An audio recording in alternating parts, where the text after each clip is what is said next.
Hi guys, welcome to my YouTube channel Jio Shiksha. Jio शिक्षा में आप सबका स्वागत है। तो आप सब कैसे हैं? आई होप आप सब अच्छे होंगे, मस्त होंगे, स्वस्थ होंगे। आप सबकी पढ़ाई बेहतर ढंग से चली होगी। तो आज हम देखेंगे क्लास 10th के। इसके पहले वीडियो में आप देखे थे कि अवतल दर्पण द्वारा प्रतिबिंब का बनना। इस वीडियो में आप देखेंगे कि उत्तल दर्पण द्वारा प्रतिबिंब का बनना। उत्तल दर्पण द्वारा कैसे प्रतिबिंब बनता है, इसकी कितनी स्थिति होती है, क्या कितनी कंडीशन होता है, उसके बारे में चर्चा किया जाएगा। तो पहला कंडीशन क्या होता है, जब वस्तु अनंत पर स्थित हो। तो वस्तु मान लीजिए अनंत पर स्थित है, ए भी एक वस्तु है जो अनंत पर स्थित है। तो यहाँ पर देखिएगा एक ए उत्तल दर्पण है, आप देख पा रहे हैं। एक क्या है, उत्तल दर्पण है और इसका ए प्रकाशिक केंद्र इसका ये वक्रता केंद्र है और मुख्य फोकस है और यह एक दर्पण का ध्रुव है। ठीक है। तो यहाँ से जब प्रकाश की किरण देखिएगा मुख्य अक्ष के समांतर जब प्रकाश की किरण जाती है तो 3 नियम बताया गया था, उसी नियम पर हम चल रहे हैं। तो देखिएगा जब मुख्य अक्ष के समांतर जाती है प्रकाश की किरण तो परावर्तन के पश्चात मुख्य फोकस की ओर आप देख पा रहे हैं आती हुई प्रतीत हो रही है। उसके बाद जब मुख्य फोकस की ओर आती हुई प्रतीत होती है तो परावर्तन के पश्चात मुख्य अक्ष के समांतर हो जाती है। तो आप देख पा रहे हैं यहीं पर मुख्य फोकस पर ही क्या होता है, दोनों किरणें आकर के टकराती हैं और इसी मुख्य फोकस पर प्रतिबिंब बनता है। आभासी प्रतिबिंब बन रहा है, क्योंकि आती हुई प्रतीत हो रही है तो आभासी प्रतिबिंब बन रहा है। ठीक है। तो आभासी प्रतिबिंब वस्तु से क्या होगा, छोटा, अत्यंत छोटा बनेगा। ठीक। तो लिखेंगे क्या, लिखेंगे जब वस्तु अनंत पर स्थित हो, जब वस्तु अनंत पर स्थित हो तो उसका प्रतिबिंब आभासी सीधा वस्तु से अत्यंत छोटा मुख्य फोकस पर बनता है। मुख्य फोकस पर बनता है। ठीक है, मुख्य फोकस पर बनता है। दूसरा देखिएगा, दूसरा कंडीशन क्या होता है। दूसरा कंडीशन है जब वस्तु अनंत तथा ध्रुव के बीच स्थित हो। ठीक है, जब वस्तु अनंत तथा ध्रुव के बीच स्थित हो। तो देखिएगा यहां पर बना लीजिएगा, यह है उत्तल दर्पण है का उत्तल दर्पण है। यह मुख्य अक्ष है, यहाँ पर हो जाएगा मुख्य फोकस और यहाँ पर हो जाएगा वक्रता केंद्र हो जाएगा और यहाँ पर एक क्या है, ध्रुव है। तो अनंत और ध्रुव के बीच वस्तु स्थित है, क्या मान लीजिएगा, ए बी वस्तु स्थित है, ए बी। ठीक है, ए बी वस्तु स्थित है। तो देखिए जब मुख्य अक्ष के समांतर प्रकाश की किरण जाती है तो ऐसे जाएगी। ठीक है, और ऐसे ही क्या हो जाएगी, अब परावर्तित हो जाएगी। लेकिन यहाँ से क्या होगा, मुख्य फोकस की ओर जाती हुई क्या हो जाएगी, प्रतीत होती है। ठीक है। उसके बाद यहाँ से देखिए जब प्रकाश की किरण प्रकाशिक केंद्र से होकर जाती है, जब प्रकाश की किरण वक्रता केंद्र से होकर जाती है तो वह पुनः उसी माध्यम में और उसी मार्ग पर वापस लौट जाती हैं। तो ये दोनों किरणें जहाँ पर प्रतिच्छेद करेंगी, मान लीजिए यहाँ पर प्रतिच्छेद की हैं। ठीक है, यहीं पर प्रतिच्छेद की हैं, आप देख पा रहे हैं। तो यहाँ पर क्या बन जाएगा, इसका प्रतिबिंब ए डैश बी डैश इसका प्रतिबिंब बन जाएगा। तो आप देख पा रहे हैं वो आभासी प्रतिबिंब बन रहा है। ठीक है, आती हुई प्रतीत हो रही हैं, आभासी प्रतिबिंब बन रहा है।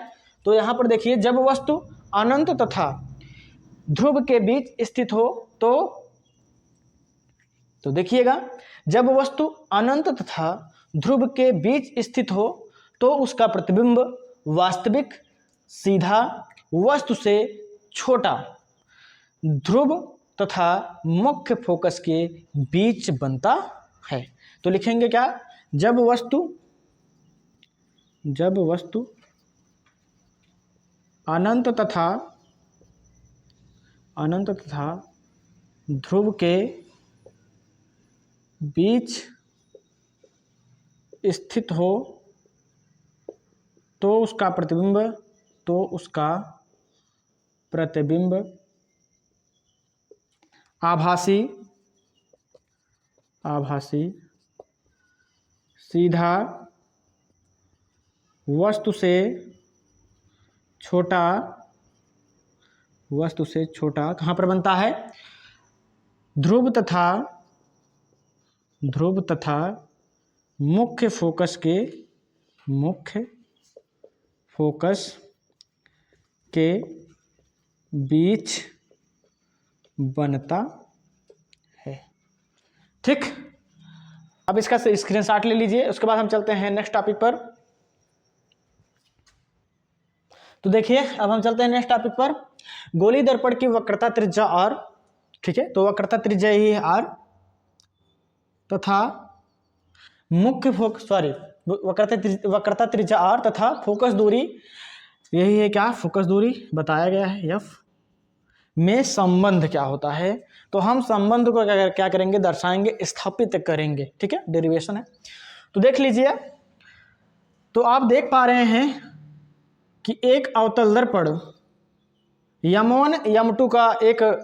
M1 M2 द्वारा का एक अवतल दर्पण है, ठीक है, जिसका ध्रुव P, वक्रता केंद्र C और मुख्य फोकस क्या है? F है।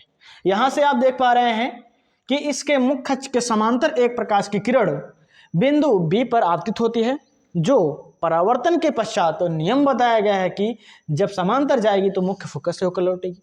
तो परावर्तन के पश्चात मुख्य फोकस से होकर गुजरती है। ठीक है, और क्या किया जाता है? यहाँ पर B और C को आपस में मिला दिया जाता है। जो V और C है वह एक अभिलंब का कार्य करता है। ठीक है, तो ये हो जाएगी आपतित किरण, ये हो जाएगी परावर्तित किरण, और B और C जो हो जाएगा वह एक अभिलंब हो जाएगा। तो आप जानते हैं कि अभिलंब और आपतित किरण के बीच बना कोण आपतन कोण, और अभिलंब और परावर्तित किरण के बीच बना कोण परावर्तन कोण, दोनों आपस में क्या होंगे? बराबर होंगे। तो हम पहले इसका नामकरण कर लेते हैं। ठीक है, तो लिखेंगे माना M1 M2 द्वारक का एक अवतल दर्पण है, ठीक है, जिसका ध्रुव P तथा मुख्य फोकस F तथा वक्रता केंद्र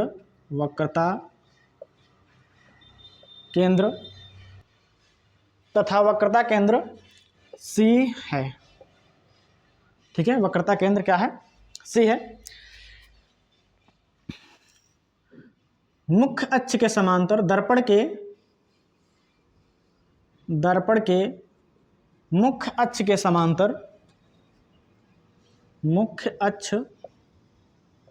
के समांतर एक किरण AB बिंदु B पर आपतित होती है। बिंदु B पर आपतित होती है, जो परावर्तन के पश्चात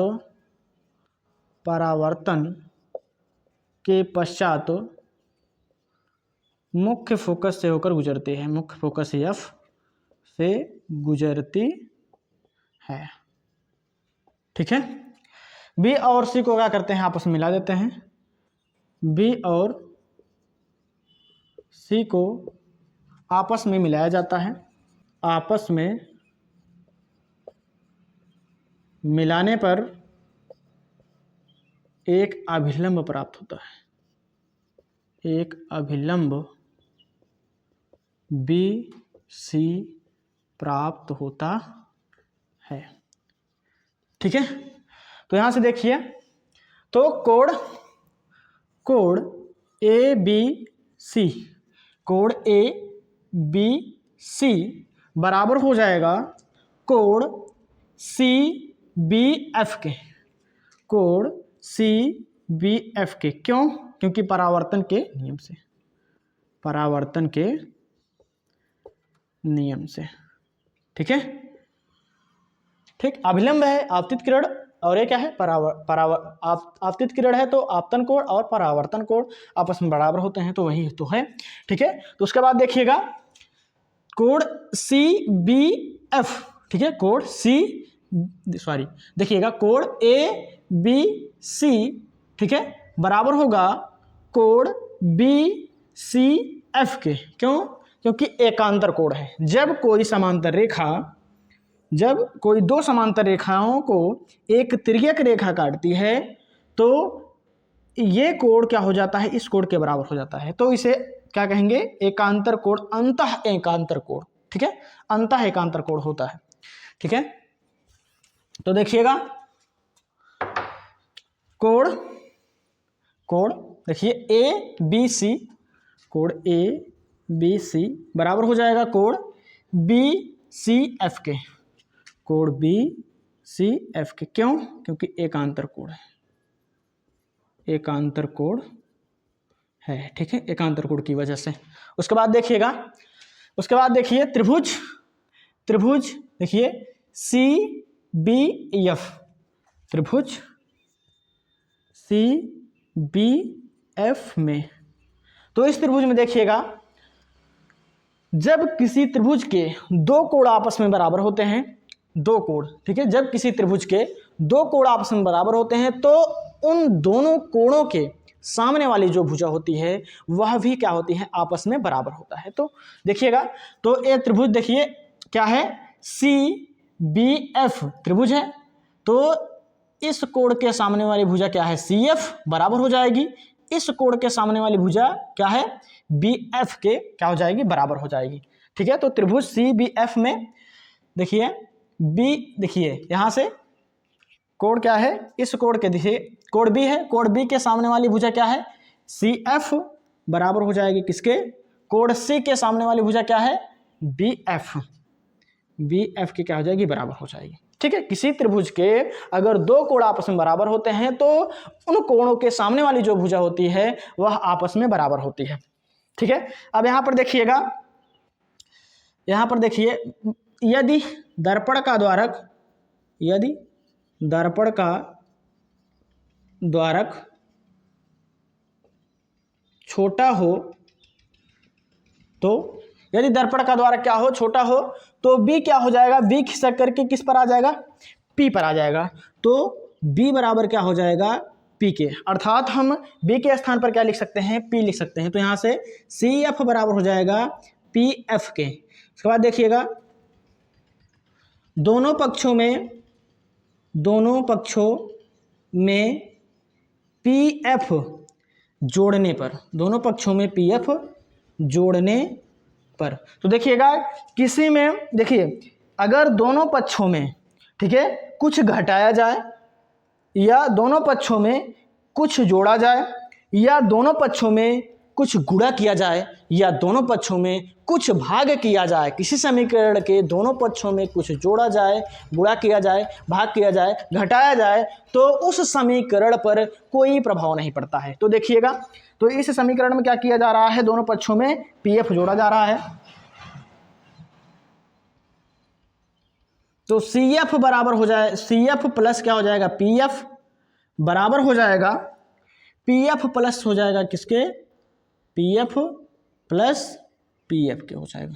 ठीक है, तो यहां से हो जाएगा 2PF बराबर हो जाएगा CF plus PF, CF plus PF total क्या लिख सकते हो? CP लिख सकते हैं, नहीं लिख सकते हैं? लिख सकते हैं ना।